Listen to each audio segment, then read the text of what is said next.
All right, welcome to the fifth installment of the Kentucky Elk Hunting webinar series. So in this episode, we're going to have some serious talk about elk hunting in Kentucky. This is something that Joe and I, it's an episode that we didn't do last year and felt like we needed to, and put it on the list for this year. So it's going to essentially be a rundown of topics that we feel like hunters stumble on every year. A lot of these topics we're going to cover in later webinars, but it's stuff to be thinking about now. And so as we go through that, there's going to be, I'm going to call it serious talk, straight talk, the hard truths of elk hunting in Kentucky. It's what it is. So we'll get to that here in just a bit. Before we get started, just a few housekeeping items before we jump in. So we've got 4 episodes of this webinar series up on my profile on YouTube right now. Give them a watch. So we are getting close to that July 1 area draw deadline. We've got about 2 hours of content to cover basically everything you need to know to navigate that process and to set yourself up well for getting the unit you want or getting the regulated area that you want. Now, those are 2 important things coming up. So also be sure to subscribe to our YouTube channel. You'll get automatically notified when we put stuff up. And also all the other content that Kentucky Fish and Wildlife is putting up here over the summer. And as always, let us know if you got questions about your elk hunt.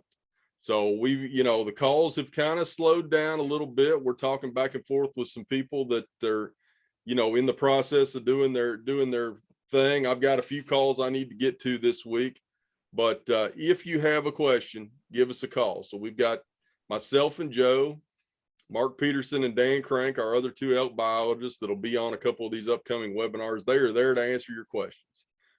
So, use us as a resource. We don't want any unanswered questions left out there. We want to set you up as good as you can. So back into this webinar. So why are we shooting a webinar on this, serious topics, hard truths of elk hunting in Kentucky? And that really is a good question. So Joe and I and the other elk biologists, we talk to a couple of hundred hunters each season.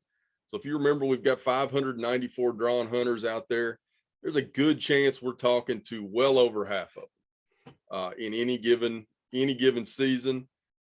Many of you we're going to talk to multiple times, which is great.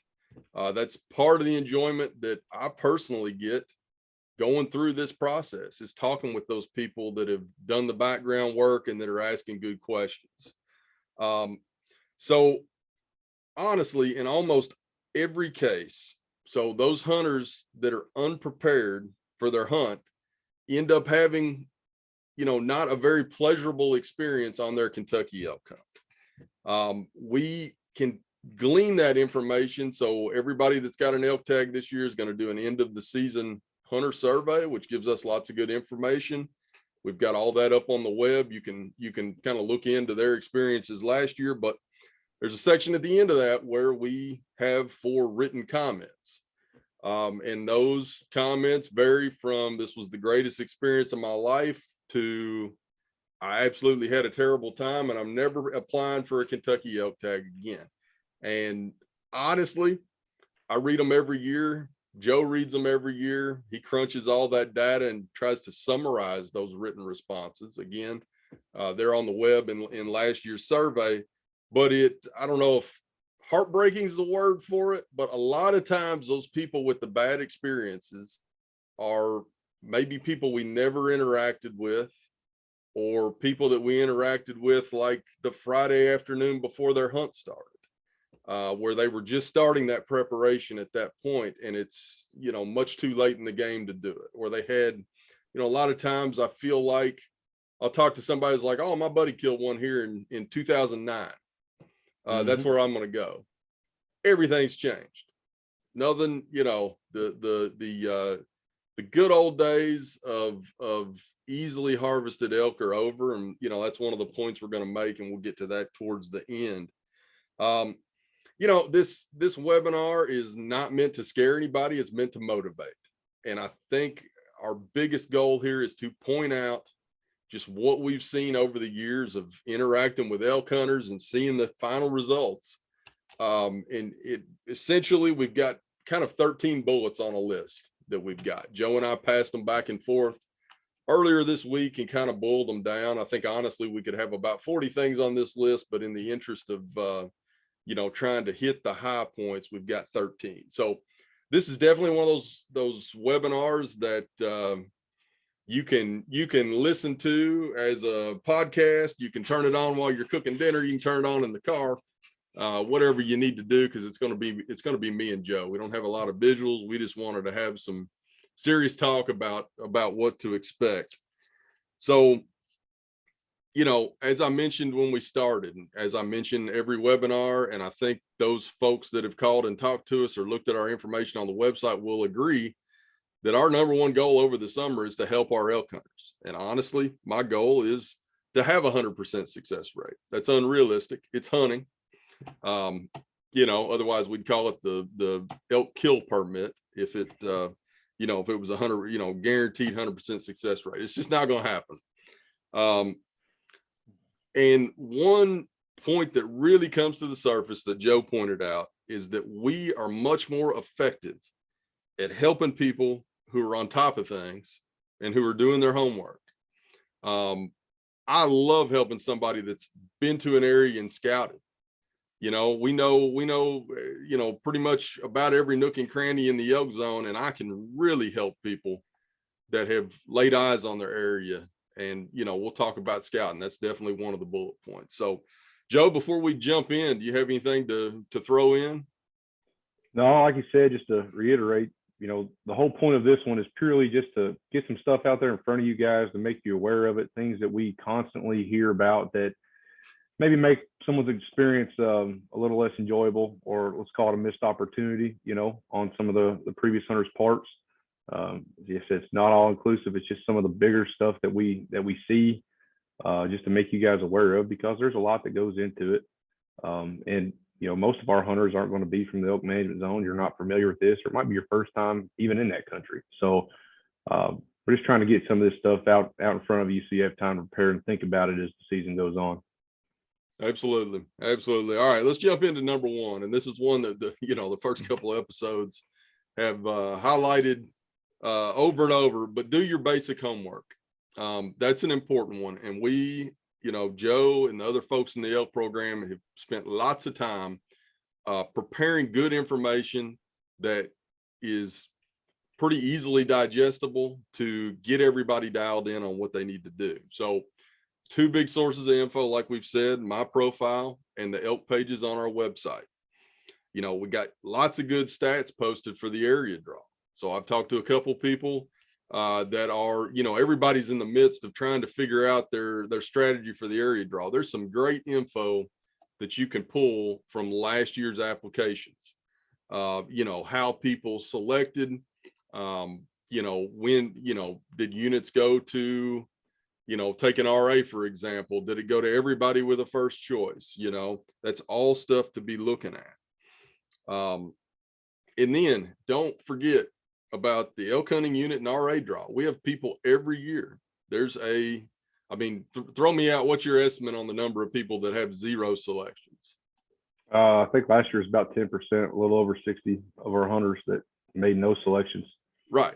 And that's not necessarily saying they didn't do that by choice, but if you don't make a selection, you're going to get put in a random unit without question. It's going to be a random unit, and there is no way possible that you will get a regulated area to hunt on. You're going to get a random unit.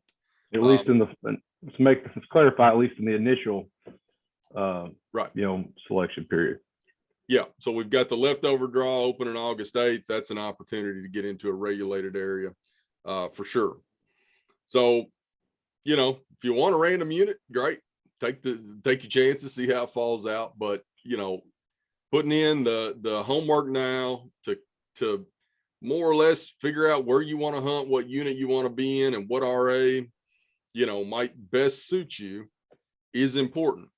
And I think this is a good thing. This is a good time to roll in. We had a question, it was, I can't remember if it was a disabled hunter or an older fellow that was looking for some country that was easily hunted.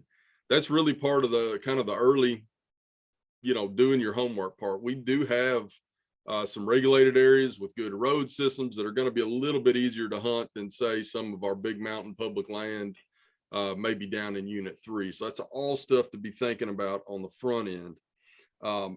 And then we're going to talk about mapping and kind of WMA boundaries here in a little bit, but familiarize yourself with the elk zone maps and do some e-scouting.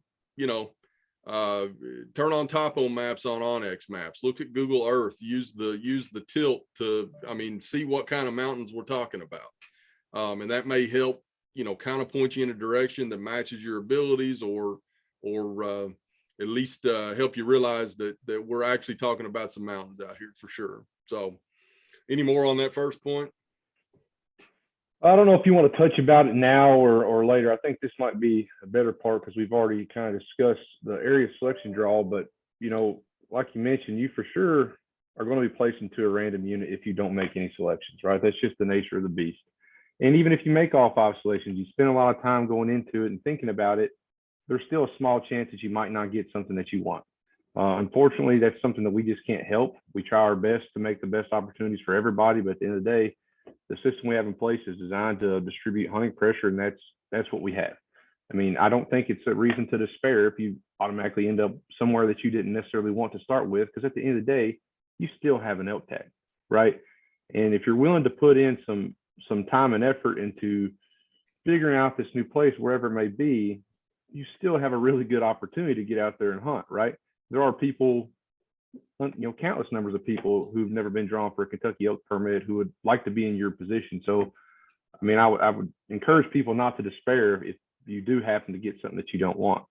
And you got to keep in mind too that about 50% of our elk in Kentucky are killed on private property of some form or fashion, right? So even if you do get a particular RA or whatever, and we'll talk about it a little bit later, but spend some time, talk to people, try to figure out different places that you can go. As I said, there's a lot of people that would like to have this opportunity that you all currently have, and we see that in the comments. It's a direct, people just say, well, I didn't get what I wanted, so I didn't go hunting in Kentucky. I'm never doing this again. It's a sham. It's not really. It's the system's in place for a reason, and if you're willing to put a little bit of time and effort into it, you can be successful no matter where you end up. Yep, absolutely. It happens every year. There'll be hunters we talk to that'll knock on some doors and get a really good spot to hunt. I know personally, I've run into hunters at the gas station. By the time they pumped their gas and bought some snacks, the next guy that pulled up had a place that they could go on some private property. And it, the folks at Eastern Kentucky, great folks, they want everybody to be successful and want them to have a good time elk hunting. So definitely something to think about. And I think that's a good place to put that sort of in, doing your homework. If you know somebody down there, if you got a past acquaintance that in the elk zone, call them, because I guarantee you they're going to know somebody that may have some elk on their property for sure. So, all right, let's jump to number 2, and this sort of ties right into number 1. Actually, the first 3 could probably all be lumped together, but number 2, start thinking about your hunt now. And I will tie in a current story. Joe and I were lucky enough to get us some Colorado tags for the fall.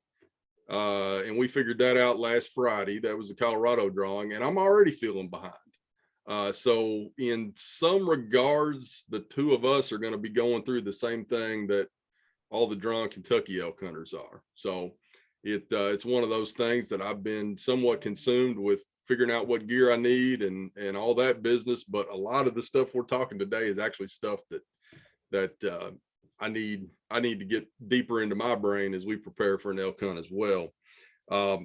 So as I said in point 1, there's plenty of people that gloss over the area draw and never read any of the info on the web. I talk to, we get phone calls the week before the hunt, and I feel bad. We do as much as we can for those folks, but ultimately it comes down to, well, I got an elk tag, I'll worry about it. If it's a cow tag or something, I'll worry about it, the week before Thanksgiving and get things figured out.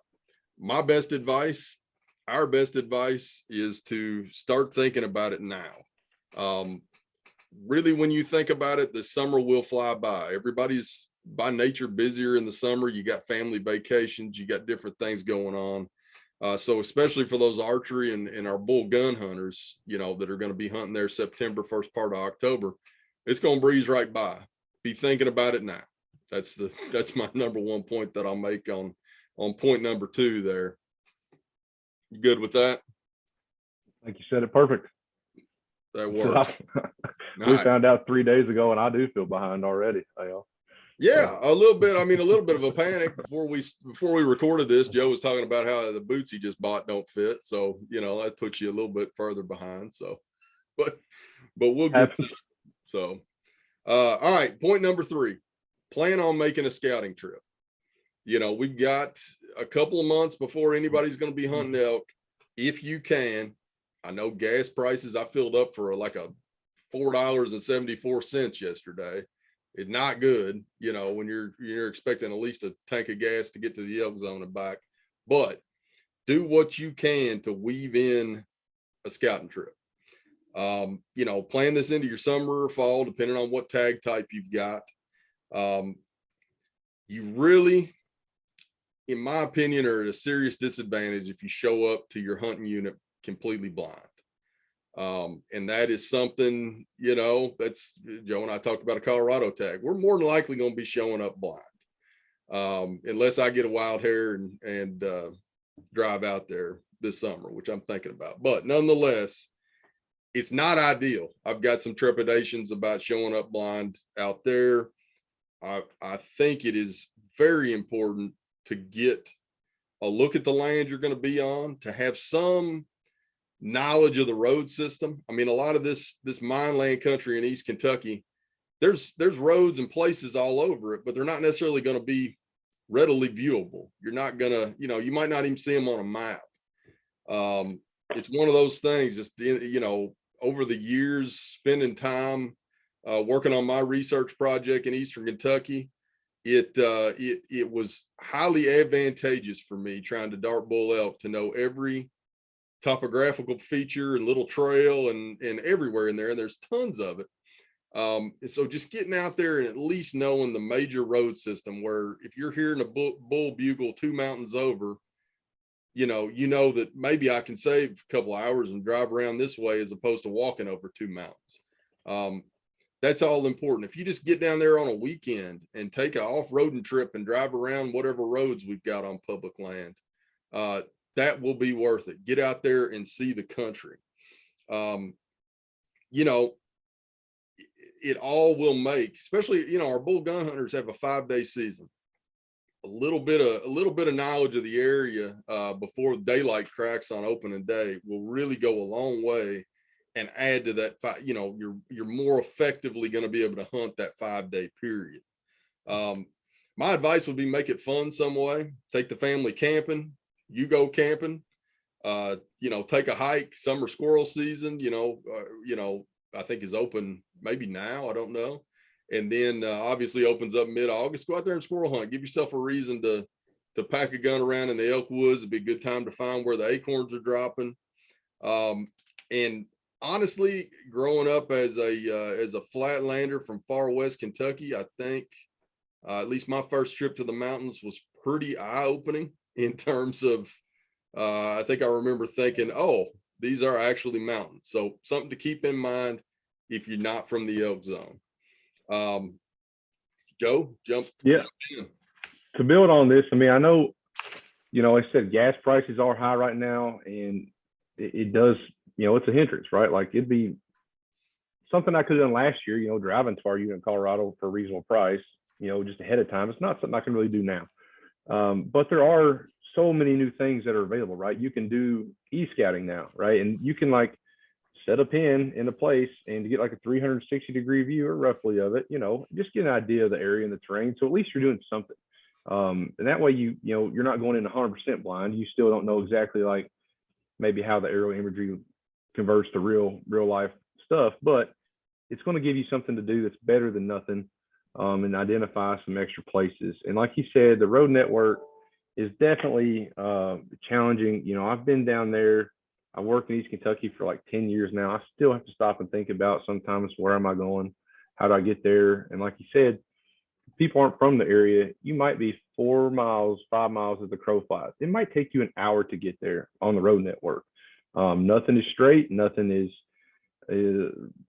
really intuitive in a lot of cases, especially like in, when you get off the main highways. So it does take a while, and you don't want to burn up a day or two of your hunting time, just going, oh gosh, well, I don't know where I'm at. I can't figure out how to get here. I relied on Google Maps and it took me in the completely wrong place, which can happen. So have that stuff lined out ahead of time, and it'll help you. And there's other things too, right? For most people that aren't from East Kentucky, there's a coal industry. It's not quite as prevalent as it used to be, but there are certain routes that these trucks will take that, what might take you 20 or 30 minutes to drive normally, if you get behind a coal truck, it's going to take you an hour and a half, right? So even knowing like end arounds for something like that to get to your hunting spot on time, just anything like that that can help you cut that learning curve. Just trying to figure out, basically the lay of the land, because it is so much different. So those are the things that I would, try to highlight when I'm talking about, the scouting trips, even if you can't, do one in person. Yeah, absolutely. And I'll throw in there that if you haven't been to East Kentucky, there's tons of stuff to do. Go to Cumberland Gap, go to Kingdom Come State Park. Where was that? Bad Branch Falls. Bad Branch. I mean, you could easily pack the family up and keep them occupied while still doing a little elk scouting on the side. That's not a bad way to play it if you have to. So yeah, definitely get out and scout. And back to what I said before we started, we are much more effective at helping people through their elk hunt if they've seen the country. And that'll really come into after the area draw, when you know exactly where you're going. That's sort of when we can really get tied in with the hunters better and give them some good, solid local information on those areas. So let's jump into number 4. We're going to keep this one real short, and that is get your gear dialed in now. We've talked about it a little bit, in the thinking about your hunt thing. And I will say that next week's webinar is going to be on sort of a 2-parter on physical preparation and necessary gear. So last year, Joe and our other elk biologist, Mark Peterson, did a typical like day hunt bag dump, which I think will be good and eye-opening for everybody. We say it, most hunters have the gear that they're going to need, but there are a couple things that if you got a little extra money laying around, that would be highly advantageous to have. Good pack being one of those, good set of boots being one of those. So, and again, I mentioned it, the gun hunters have a 5-day hunt.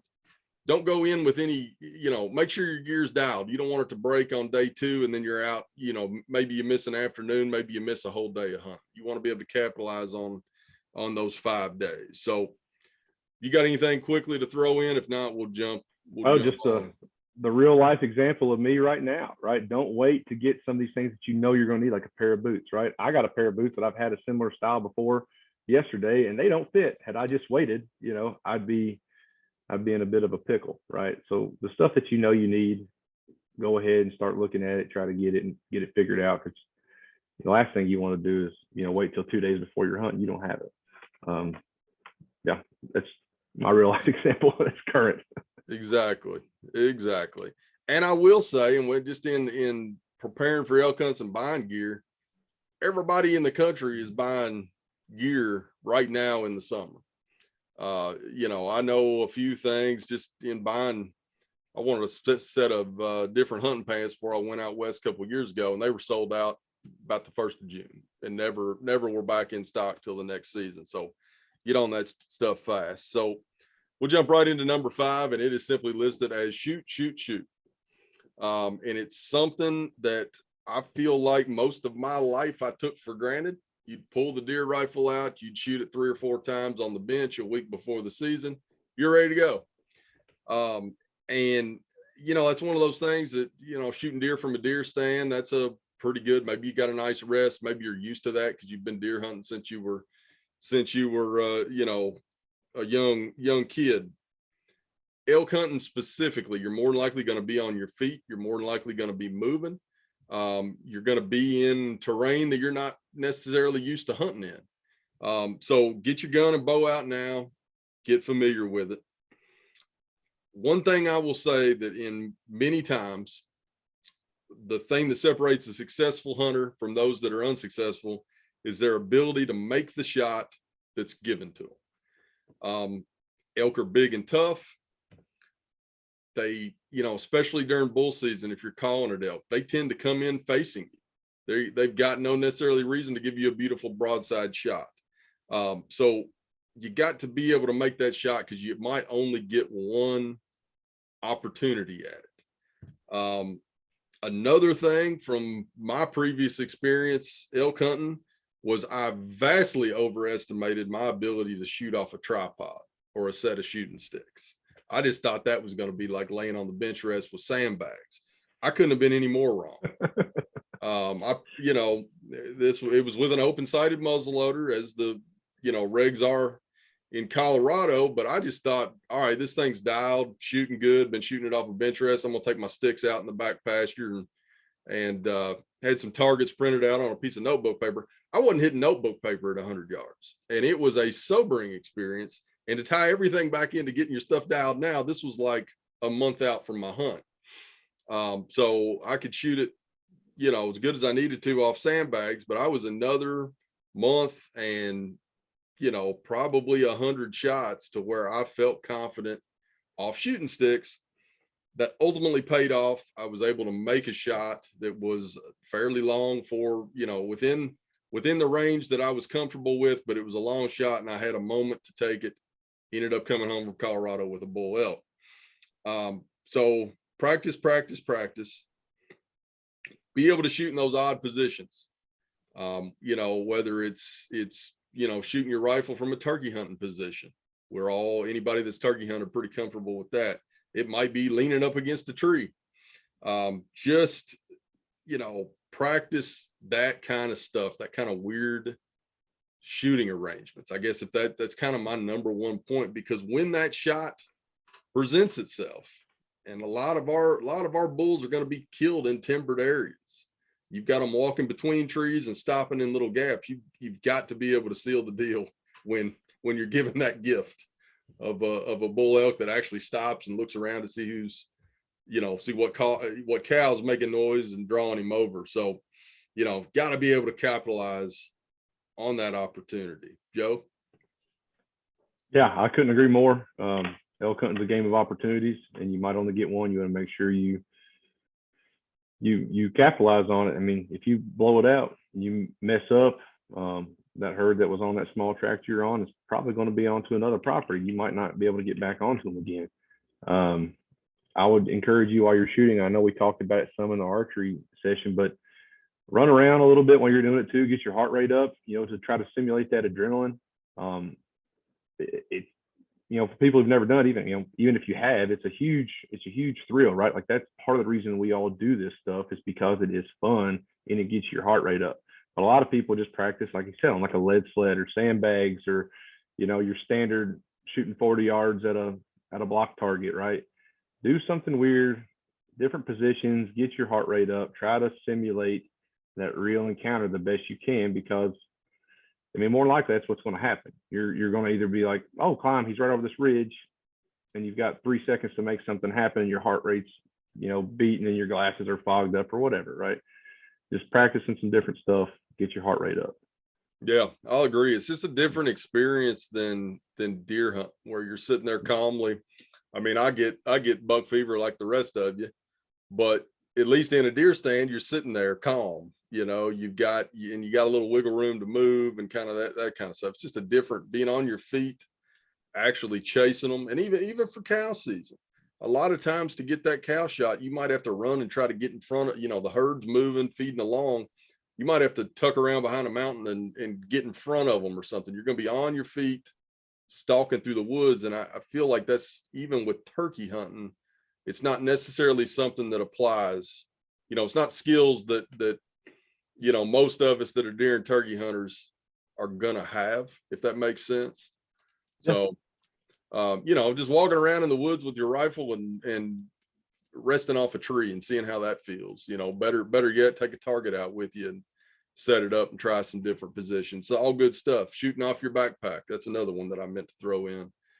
you know, kind of learn to have an improvised rest. You might be in a place where you're shooting off your backpack and have a 250, 300, 400 yard shot where, you know, it can be done off a backpack if you've practiced and kind of know how to get good and solid. So, all right, shoot. I'll leave that. I agree. Jump into number 6. I just threw this one in there because I love it. It's learn to call elk. Take a little time. It's been, I will say, and you know, Joe's dying to kill a mule deer out west. I am firmly hooked on hunting bugling elk and calling them in, almost to the point where I won't even say. I was going to say that if I didn't call an elk in, I might not even be interested in shooting it. I love that. I love turkey hunting. I love calling elk in. And really over the last, probably in the last 2 years, Joe will tell a great story where I tried to bugle one day in the heat of the moment and it was terrible. Really in the last 2 years have I spent time, you know, investigated the types of calls. I'd just gone to, you know, Sportsman's Warehouse and got a Primos bugle, which is a great call. I didn't know how to use it. But spend some time, look at the calls that are available and take a minute. There is hours and hours of instruction on YouTube. We're going to do a webinar down the road on elk calling, but there's hours and hours. Elk hunting 101. Most of the Western hunting YouTube personalities have really good instructional elk calling videos where they'll tell you, you know, everything from how to place the reed in your mouth to what kind of calls you need to be making. I've got this one in there because it adds so much more fun to the hunt if you can interact with that animal, and it adds an advantage than just simply still hunting them or, you know, stalking through the woods trying to get around them. I will also say, even for cow hunters, know how to make a cow call. That will stop a herd of elk. A calf distress call or a calf call sometimes will, you know, get a bedded cow to stand up and maybe walk over towards you a little bit. It's something to have in your toolbox. You know, it's a good time to learn the skill. It's fun. So Joe can call elk long before I ever could. So if you got anything to throw in there. Yeah, it's not that I'm a really good elk caller, it's just that he used to be really, really bad. And it was pretty comical. No, I'll definitely pick it up. It is a fun skill, right? I mean, I learned mainly driving back and forth to work, blowing bugle tubes and stuff. You get some weird looks, but that kills the time, crushes that monotonous drive, and it's fun. And it, you know, like I said, there's so many scenarios where just even the ability to make any sound helps you. It was actually a really good point on that calf and distress call. It's so effective. We used to use it on a Fox Pro to dart elk with. You would throw up a calf and distress call, and here would come the herd, you know, trying to find where that big cow was or that injured calf was. I will say you can't use electronic calls in Kentucky, but it's just to highlight that it is effective and it's fun. You know, it's like you said, you're interactive. You know, that's what makes it fun. It's what makes like duck hunting and turkey hunting fun, right? You are working with that animal, playing a different game of cat and mouse, trying to force it to do stuff that it might necessarily or might not otherwise want to do or be wired to do. So it just adds a new level of complexity that's really enjoyable. Yeah, and it's fun. If you do it once, you'll end up like Joe and I, and you'll, you know, put in for some Western elk tag every year just to have the opportunity to hunt bugle and elk. So a lot of fun. That was kind of, you know, that's not necessarily serious talk, but get serious and learn how to call elk. So it doesn't have to be crazy, you know. No. So, sorry. Well, I mean, we'll talk about it later, but like anybody can do it. There's little push button calls. You know, that's all the effort it takes to make a good cow sound. You know, so anything. Absolutely. That's it. Sorry. No, let's all right. Jumping into number 7. This is where I am. I think we're both going to get a little serious on this one. Get in the best shape that you can. Again, we're going to talk about this, you know, in some more length next week.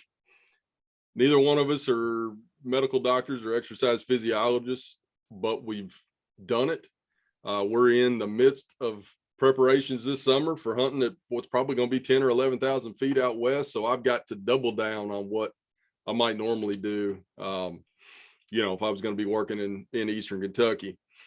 So get in the best shape that you can. And that really, we've got all people from all walks of life in this pool of drawn elk hunters. We completely understand that. There's going to be everybody from somebody that ran a triathlon last week to, you know, people in, you know, senior citizens that want to hunt. Everybody can do it.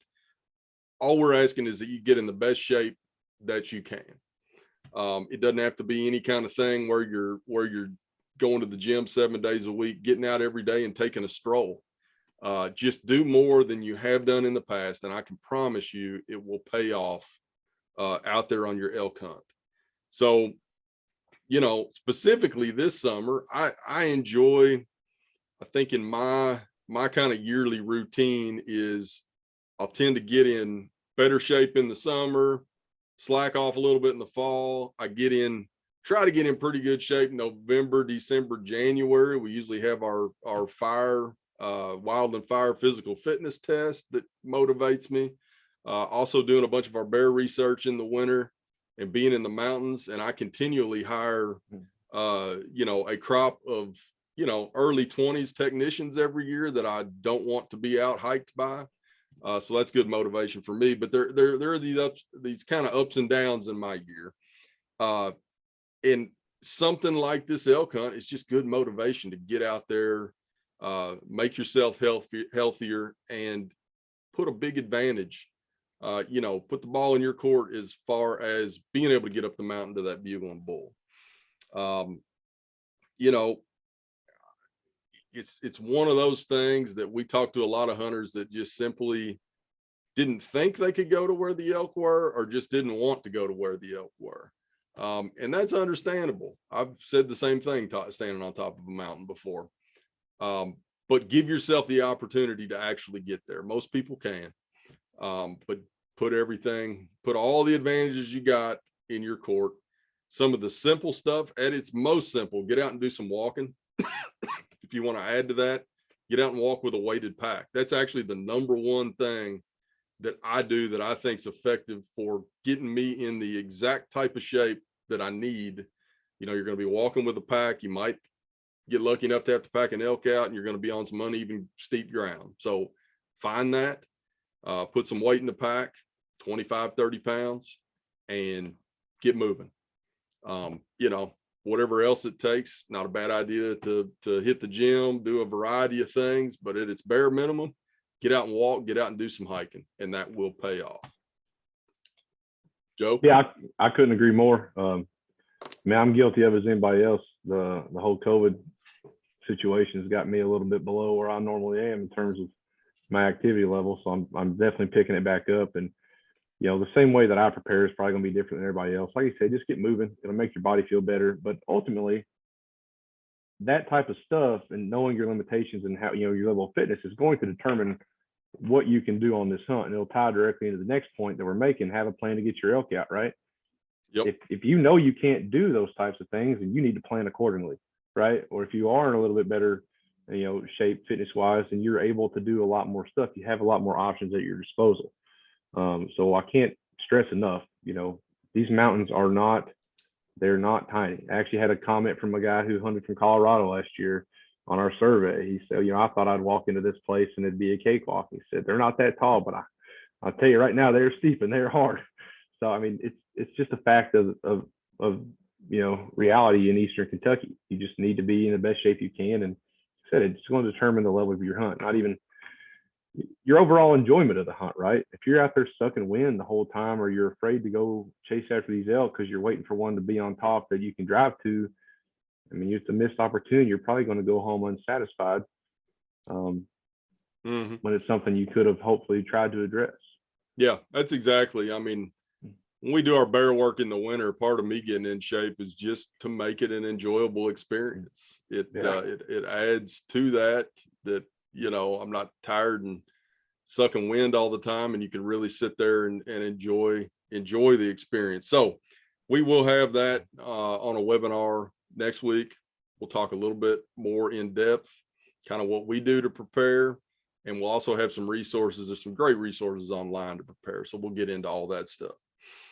So number 8, like Joe said, it ties right back to getting in shape. have a plan for getting your harvested elk out of the woods. And I can't tell you, I feel like this has happened less in recent years, but years ago, I could guarantee you that somebody would come in the front door of the hazard office at 10 o'clock at night and literally have an elk in a creek at the bottom of the mountain and no even remote possibility that they're going to get that thing out.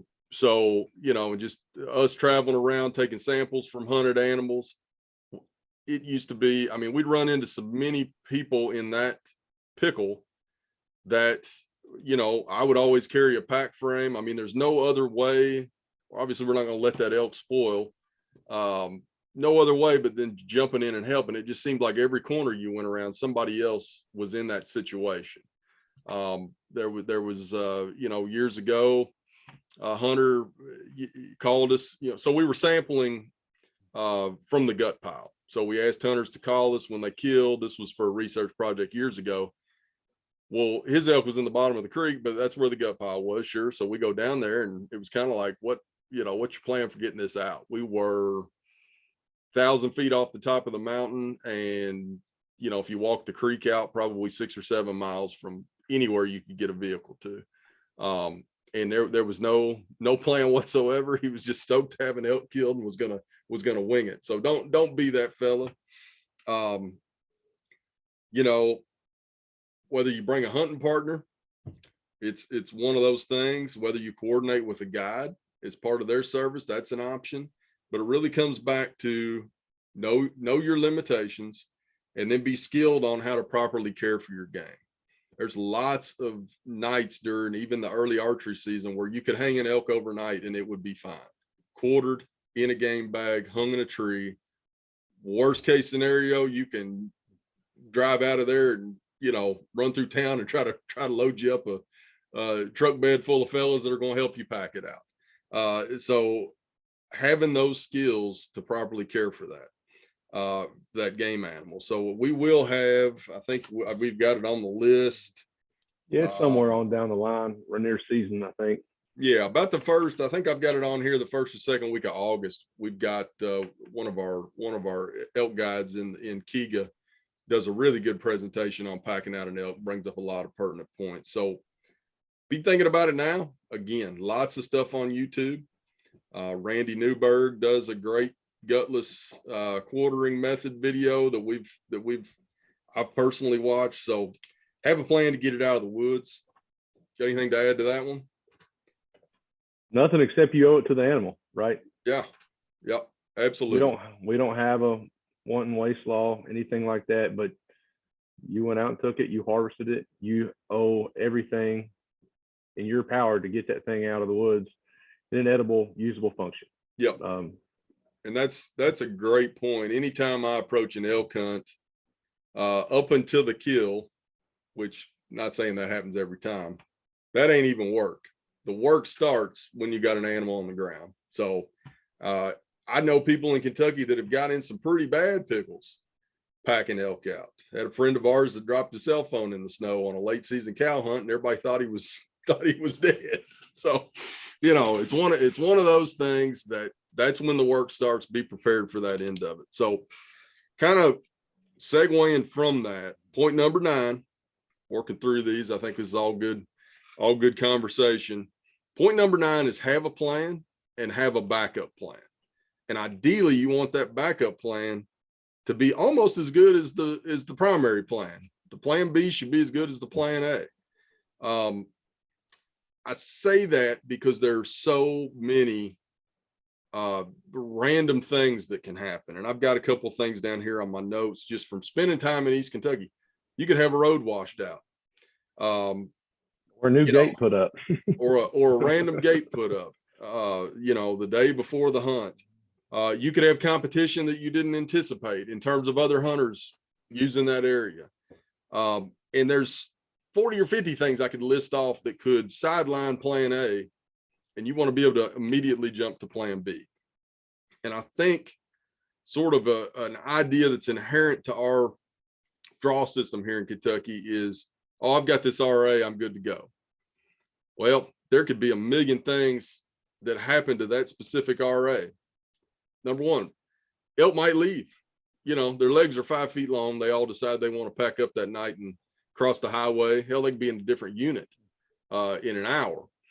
So any number of things can happen. Have a couple of plans. Ideally, you've got about 20 plans. That's the, you know, but definitely have a backup plan, have a third plan. And that will add a lot to, you know, your success. Jump in on that one. Yeah, I mean, we're talking about e-scout and stuff earlier, right? If you find a place on easily accessible public that looks really, really good, chances are somebody else has found it too, right? So unless you want to step over top of each other all the time, you need to have another place to go or think about. And you know, you mentioned on the RAs, and I'm not sure if we've touched on it before, but all these properties that we own for the most part are privately owned, and things happen. You know, they, you know, a couple of them big coal mines we've had that have gone bankrupt before season. We had a couple that we lost during season, right? So if you only have one place that you're focused in on, you know, you're potentially doing yourself a disservice for something that may not even be your fault. We just have no control over. So definitely think about that stuff. Have other options available, and you know, I think it'll benefit you in the long run. Absolutely. Absolutely. All right, let's jump into number 10. This is one that we've got a lot of experience with over the years, and that is mine roads are hard on vehicles. So if you've not been on a strip mined area, the roads are muddy, rocky, rough, dusty. The rocks are sharp where they blasted them all off part of the mountain. You know, maybe you don't buy a new truck for your hunting trip. It's, you know, had a buddy do that in the past, and that's, you know, is what it is. But a lot of the roads are grown up with autumn olive. They will scratch a vehicle. A lot of the public land areas that are wildlife management areas, you can't use an ATV or a UTV on. It's something to think about. So the roads are good that you know, they're travelable. But we could get one of the hurricanes that blows up through the Gulf and dumps 5 inches of rain on us, and the next thing you know, none of them are travelable. So it's just one of those things to think about. When I was running my project where I was spending day in and day out on strip mines, I carried 3 spare tires. The main reason for that was if I got a flat, I could keep working and still have another spare. And then I didn't necessarily have to immediately stop and go to the tire shop. But that just shows the level, you know, I'd go through all 3 of them every year without a doubt.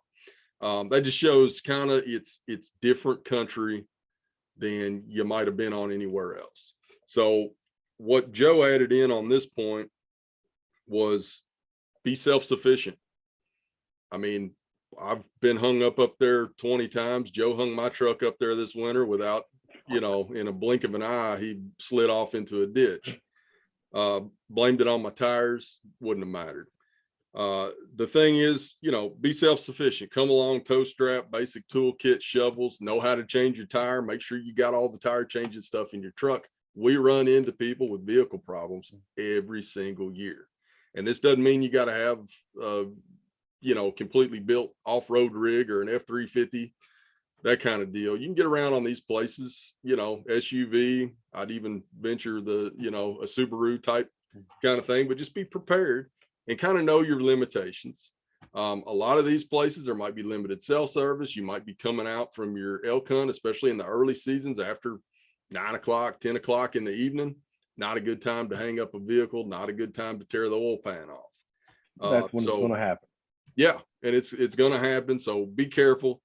Think about that going into it, and just something we're laying the truths out there. That's one of them. Some of this stuff, you know, some of this country, some of these mine roads are rough, absolutely rough on vehicles. So I'd like to add in on this one. We didn't have a good spot in the agenda. I started taking these notes after we started, but in terms of like trucks and access stuff, I want to really focus on access in and of itself. Over the last couple of years, we've really tried to improve, you know, our access points online, showing you guys the best ways that we know of to get into these properties. That was historically always an issue. So we went to a lot of them, and if you look at like the regulated areas page, you'll see 3 or 4 access points, or however many that we found that were viable and good. That's something to think about, and access in Eastern Kentucky can mean a whole lot of different things, right? So a lot of people just think, well, I'm going to get up here and drive for 20 miles and look for elk from the road. It's not always the case. All we have to do is provide you a place to park, ultimately at the end of the day, to get you out of there. And, you know, like I said, a lot of these things are privately owned, and the landowners simply don't want loads and loads of people driving on their property. So there may just be a parking spot. It still means you have access to get onto the property. You just can't drive and do whatever you want to around it. And that is something we've tried to highlight and address, because we get a lot of complaints about it, but at the end of the day, these guys are letting us hunt, right? So you have to take things like this into consideration. I think the actual rules for access that we had used was a mom can come down from Louisville in her minivan and at least pull off on the side of the road, right? That may be all you get. There are definitely places that you can drive all over, but there are some that you just cannot. And you might have to get out and hoof it quite a ways. It's not always going to be easy. So I wanted to at least throw that in there, just so you guys are aware of it, because we do receive a lot of complaints, but ultimately there's not much we can do about it. Access is defined very broadly in some places in East Kentucky. Yeah, that's absolutely a great point. That's all going to depend. I mean, specifically for RAs, we've got that information listed. If you're on my profile and hit the view button on the RA, we'll have those access points listed and have some brief notes about what the situation is. It might be pull off next to a gate, don't block the road, kind of one of those deals. So that's all on there. And then if you've got questions about that, of course, shout at us. Joe mentioned it a little bit. My point number 11 was don't hunt from the road. So don't hunt from the road. Like, if you can, you will be highly surprised at the elk sign you find when you get just a little bit off the road. And I'm mainly thinking on, some of the major kind of older coal roads that are going through our WMAs. We'll be down there working the hunt and just see, hunter making a trip in and a trip out and just, glassing from the road. That can be, using the road to get to high points to glass hard away from the road. Good technique. But as far as expecting to see one right up there, these elk have gotten wild. It's like hunting a public land Western elk. They're going to be away from people. When they start hearing the gravel crunch and the trucks coming up the hill, they're going to get away from that. And elk run from the sound of an ATV and UTV. They have been hunted long enough from those types of vehicles to understand what that sound means. It doesn't matter how quiet your ATV or UTV is. When it's quiet before daylight in the morning, you hear it for miles. Throw anything you want in on that one. Yeah, a blind squirrel finds a nut every once in a while, right? But if you're expecting to just go out and drive around on the main roads or any of these roads and find elk, I think you'll probably be disappointed in what you see. They just don't spend a lot of time out there when the vehicles are nearby anymore. It's just the simple nature of the beast. They respond to that pressure. They act like actual elk. A good example of this, 2019, a really good friend of mine had a bull firearm tag, and he went with a local, and they were driving around the last 2 days of their hunt, trying to bugle from the top of these mine roads and get elk to come to them. And they weren't getting a lot of responses. They did have one bull that responded, but they wouldn't come up, right? It wouldn't leave the road. They wouldn't come near the road. So I went with them the next morning, take me to where they were, or where you thought they were last. And he bugled from the road, no response. And I walked 200 yards into the woods down this ridge and called, and then you get a response, right? Just even that little bit, it's not a huge difference, right? But I'm not right on the road. I'm in the timber. I'm moving towards them. You're better at to have responses like that. I cannot stress enough, road hunting is probably not going to be a very effective means for you to harvest a Kentucky elk. Yep. I'll agree with you on that. Get off, a good tactic for that kind of deal is find a ridge that intersects that road and walk down the ridge. You're not necessarily walking off the top of the mountain, but you're using the topography to get out away from the road without dropping off. In those ridgetop areas, that's where the oaks are. And ultimately that's where the elk can be for sure. So get out there, get on foot. A thing that I noticed is a lot of times when you're bugling for bulls, they won't bugle if you're a mile away. They won't bugle till you're within a couple 100 yards. So moving into the timber and getting in there with them will actually get them fired up when they hear it. So, all right, let's jump into number 12. We got 2 more left. Number 12 is our public lands and our regulated areas are poorly marked. Really, when I say that, the boundaries aren't marked at all. And this is something that we get every year. I had a fellow years ago call and ask where the WMA office was. So those of you that are Kentuckians know about wildlife management areas. If you've been to Ballard in West Kentucky duck hunting, or maybe Taylorsville Lake on a quota hunt, you've got yellow trees on the boundaries. There's an office on site that is usually staffed. None of that exists in East Kentucky. None of that exists on our elk properties. They are big. Most of them we don't own. They're in some form of access agreement. We don't have the resources to mark those boundaries like we would something like Taylorsville Lake, that is going to be a WMA forever, and we can mark that.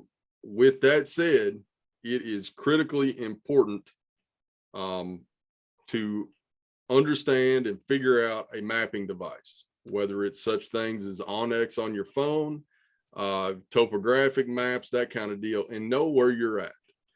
We've got some good map resources online, but it's really going to require, ideally, you've got something that goes to the field with you that lets you know exactly where you're at. So today we're working on getting our Onyx layers up to date. That's something that's reasonably priced, works on an iPhone. Most people have smartphones right now. You can also get chips for a GPS with some public land on them, but it is critically important that you've got some strategy for knowing where you're at. It is super easy to end up not on public property. The boundaries, nothing out there is square. Boundaries aren't marked. It intersects. You've got to have some way to know exactly where you're at. I can't stress that highly enough. We'll likely have a webinar down the road on that subject exactly because it's that important, but be thinking about it now. Get used to using it. There's a lot of systems out there that you can get for a moderate fee and be successful. Talking about something like Onyx, make sure you download the offline map so that you've got mapping abilities while you don't have cell service. It's important. It ties back into scouting, to your e-scouting, all that stuff. But don't go out there without a mapping device on our big public areas or even on the small RAs. You want to stay legal. So get a mapping device. 100%. It's almost similar to like Central Kentucky, right? You've got, there's not like, there are big blocks of property, but a lot of them aren't contiguous, right? So you might have 5 guys that meet up in one little corner, or part of the property might be, might have the main haul road drives right through and you think you're on the same public, but there's actually 3 guys that come across and there's an easement on this road. You can't kill them in this one little spot. It gets really, really dicey in some places. It's not like, the Western states where they have like these large contiguous blocks. We don't have that as often. There are exceptions, but ultimately it is the hunter's responsibility to know where they are while they are hunting. If you are, you're probably going to get a little bit of wiggle room if you're within, a few feet of the boundary line, right? Because nothing's ever going to be exactly perfect. But, you probably will get a ticket if they catch you on a place that you're not supposed to be.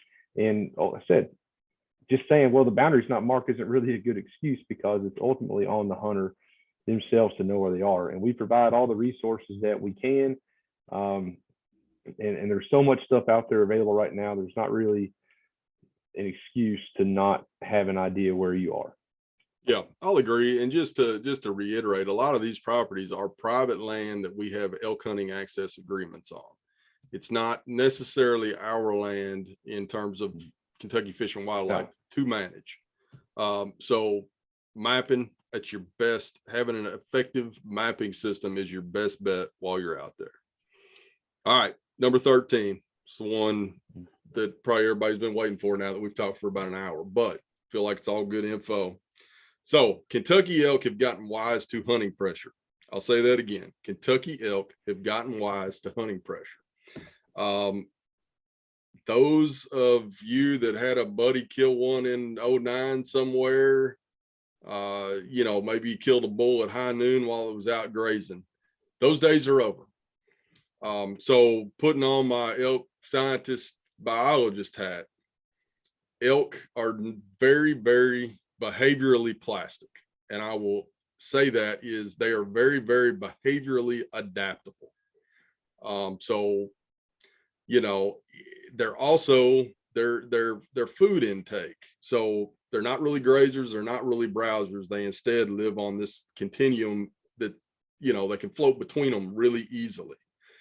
So between them adapting and, you know, their gut being able to easily go from grass one day to acorns in the deep hollow of a timbered, you know, wooded area the next, doesn't really matter to them what they're eating, and they will go to the safe spot. So if you look or think about Western elk hunting, they talk about sanctuary areas. So out there, it's much more open than it is in Kentucky. So you've got these blocks of maybe dark pine timber where they're going to go and hide. Let's call it 97% of the Kentucky elk zone is what they would define as Western escape cover or Western hiding cover. They got plenty of places to go, and they have gotten smart. We've got research that demonstrates this. We've got such things as habitat use, like for my dissertation, bull elk in the fall were using very little open ground during the actual legal hunting hours. They would use, you know, if you looked at the whole 24-hour day together, they would actually use a good amount of open land.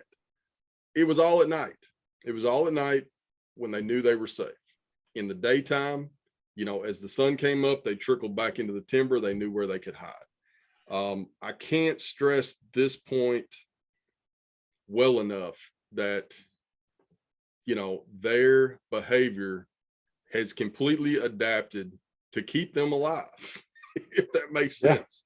We talked about them being away from the road. They absolutely know where every single road is. They live in that place. They survive on those areas every day. They know where the roads are. They know the common places that hunters come in and out, and they know exactly where to go to get away from people. And in Kentucky, that's usually a deep, dark place that's hard to get to. Example I like to use for this one, if you don't mind. Yeah. They respond to the hunting pressure, like you said. We've got 120, 130 GPS collars on elk right now. A couple years ago, I like to point this cow because she was just so interesting in her habits. But she would live up on a big public property that's a coal mine area. She would move up there about May 15th. She would have her calf, stay up there all summer with her calf, rearing it, nursing it. And then within 1 week of archery season, every single year for like 5 years until her collar died, within 1 week of archery season starting, she would go down the bottom, cross the road, cross the river, and get up on top of the second biggest mountain in the state and stay there. And where she was effectively, impossible for an elk hunter to reach her, right? So she's got this ultimate sanctuary. And then May 15th would come back around, she would go back up on the open, have her calf, and the cycle would repeat itself. But when those hunters come in, and that, we've talked about it so much, try not to blow them out, because they know this. They understand what it means when all of a sudden all these other dudes in camo carrying bows and guns come out. They know where to go. They're going to respond to it. Yep, I agree. And Joe and I are in an interesting spot, and really one of my favorite things to do, just being from in grad school and having the ability. We had GPS collars on a bunch of bulls, still do to this day, is to look at what they do. And one of the things when we put out the first batch of GPS collars on bulls in 2011, going into that 2011 elk season, it was like you took you took some dice and just scattered them across the table. Everybody had lived in their little areas, basically where they were darted. They lived in that areas, were in their, summer bachelor groups. The week before elk season, they went to the wind, and I was tracking every one of these, multiple times a week, either on the ground or in an airplane. And it made my job hell there for a couple of weeks through the hunting season. But it goes to show that even then they knew, they got the rut kicking in. They've got their hormones are going wild. Their testosterone's going wild. But then they've also got that added pressure of, hunters are here now. And it's one of those things that I think that is very underestimated, especially if people have known somebody that's hunted Kentucky elk in the past. And this is just the natural progression. If we took, let's say we took one of the elk units and had no hunting in it for 5 years, those elk would quickly adapt right back to that. I can do whatever I want most of the time. Well, we want people to be able to hunt that unit. So you've just got to be able to understand the fact that these things are smart. They're wise to hunters, and they're going to be back in places that are a little bit harder to get to. And you got to be able to go back in there and find them. So that's where I'm going with that one. A point that Joe put in there, and it's something that I always like to bring up, is don't pass on an elk the first day that you'd be happy to kill the last day. So with the fact that these elk are skittish, flighty, they are as wild as it gets nowadays. If you get that shot at a legal bull the first day, be thinking about it. It's definitely something to think about. It is essentially our Colorado mentality. Joe's got a bull tag this year for Colorado. He's going to shoot the first legal bull that comes by. I guarantee it. I don't even have to ask him. And that's not saying that's how you've got to play it. Scouting is going to give you an idea of what's available, and maybe you do target a bull, but be ready to capitalize if you've got a bull in range. So, it's one of those things that our elk aren't evenly distributed across the elk zone. They're herd type animals. They tend nowadays to live in smaller herds. There's no really big evolutionary pressure to stay in a big herd when you're in a place like Kentucky versus out on the Great Plains or in the open West. You're at an advantage to be in a group of 100 there. You let the wolf pick off the sick or the old elk. The other 99 go on to live their days. Here in Kentucky, we've got, denser habitat. We've got tree cover. We don't have any major predators of adult elk. And it's one of those things where now they're in these clumps of 5 to 10, maybe 3, maybe 15, that are much more stealthy, much more able to quietly escape when they hear a hunter coming. So it's just something that I want to get across, because I think a lot of people have a mentality that you're going to find an open area, you're going to be able to drive up there and at least glass up some elk, if not see some elk out there doing their thing. Used to be like that. It is not now. So that's probably the most hard truth of elk hunting in Kentucky. We've still got the elk. I guarantee it. They have wised up. They have gotten difficult to hunt. But that's not to say we still have, around a 50% success rate every year. So they're there for the taking. They're there for the hunting. They're fun to hunt. And again, so that was point number 13. This is not meant to scare anybody. It's meant to motivate. That's what I'm saying. So, it's one of those things. We just wanted to hit these points and hit them early to kind of put a fire under everybody to start thinking about this stuff. If you want to go out there and have the best time possible hunting elk, start thinking about this stuff. It's no different than what Joe and I or anybody else, from the East that's taking a trip out West is doing right now. So Joe, I'll let you throw in any thoughts you got on that last point or closers or otherwise. I think our last point's been covered pretty well. I mean, again, it's not to scare anybody or dissuade you or provide a cop out. It's just trying to let you guys know what it's actually like. Yeah. The days of driving up there and literally getting out of your truck, walking 2 steps and pulling the trigger on whichever elk you want are over. And in my opinion, that's a good thing, right? It shouldn't be shooting fish in the barrel. I mean, there are certainly places in Kentucky where you do see instances like that, but most of the time, those are going to be places that are very restricted on hunting or no hunting, and they have almost no other disturbance outside of hunting season, right? They're gated, the roads are blocked off, they're not getting harassed all the time. So they create these types of sanctuary areas where you, in essence, have some type of tame elk, right? What does that really mean, in terms of looking back? Like, yeah, I killed an elk, but did you work for it? Did you do any, how did that, was that really an elk hunting experience?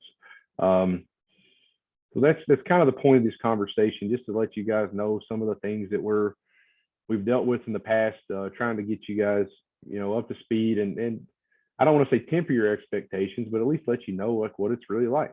We don't want people saying, or I don't want you to base the success or failure on your hunt this year in 2022 based off of what your best friend's uncle did in 2010 on this same property, right? It's just different. Everything changes. We've had a lot of change in our habitat. We have multiple changes to our hunting seasons and structures, right? They're going to respond to this stuff. As long as you're out there working hard at it, you'll have a great chance to fill your elk permit.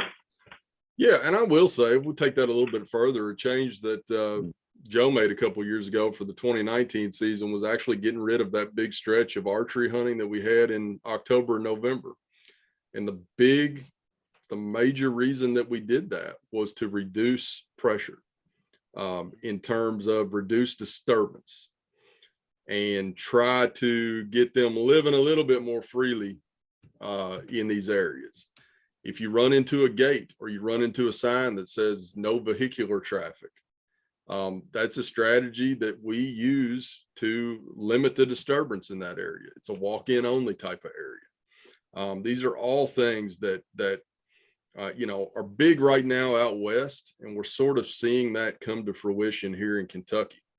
There's places out west, places in Colorado where they've limited shed hunting season so that hunters and other recreationists aren't up in the mountains during spring calving season, because they've found through research that that's detrimental to the population. So it's kind of one of those things that, we're learning every year as we go through our elk season and trying to figure a couple things out.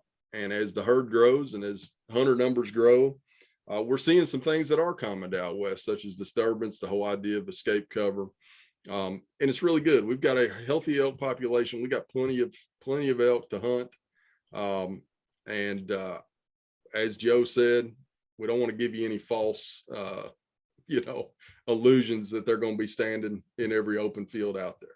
So if you got any questions on any of this stuff, holler at us. Happy to talk it over. If there's, one of these 13 points that you're interested in us expanding on further, let us know. If we don't already have a webinar episode, we'll be looking to throw one in there. We've got a couple of slots to fill before bull season comes around. So, all right, Joe, hit me with your official closer. Sum it up. Be prepared. Do your homework. Make the best of it. Have a positive attitude and go have fun. That's right. All right. So next week, just to remind you again, we're going to have a kind of a joint. This will be much more interactive, less us talking, more us showing stuff. And we'll also bring Mark Peterson in on the next one, introduce him to everybody. He's one of our newest members and the newest biologists in the elk program. So next week we'll be getting in shape, and then we're going to do like a day hunting bag dump, talk about some necessary gear. And with that, we'll get this up. Well, you'll be seeing it on the web. I always forget whether I'm talking to people or not. I'm just talking to Joe today. So either way. All right. This has been a long one. We appreciate everybody. Let us know if you got questions. Good luck, prepare, and we'll see you next week. Thanks.